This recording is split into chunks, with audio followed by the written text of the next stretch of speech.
అసలు ఈ జనరేషన్ పిల్లలు లవ్‌లో ఉన్నారంటే అది ఏ రిలేషన్‌షిప్ అని అంటున్నారు. ఏంటి అర్థం కాలేదా?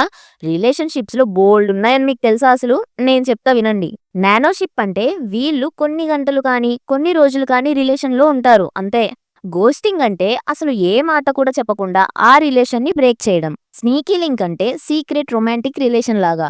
అంటే వాళ్ళిద్దరూ కలుస్తున్నారు అని వాళ్ళిద్దరికీ తప్ప ఇంకెవ్వరికీ తెలీదు. సిట్యుయేషనల్ షిప్ అంటే ఎలాంటి పెళ్లి లేకుండా, ఎలాంటి కమిట్మెంట్ లేకుండా జస్ట్ ఇద్దరు రొమాంటిక్ కనెక్షన్‌లో ఉంటారంతే.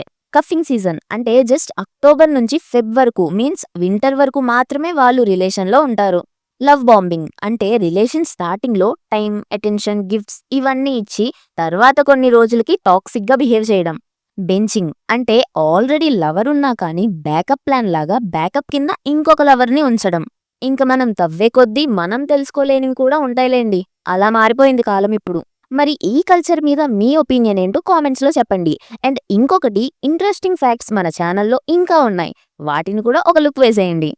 అండ్ మన ఛానల్‌ని సబ్స్క్రైబ్ చేసుకొని బెల్ బటన్ క్లిక్ చేసి ఉంచితే ఇంకొన్ని ఇంట్రెస్టింగ్ ఫ్యాక్ట్స్ మీ ముందుంటాయి.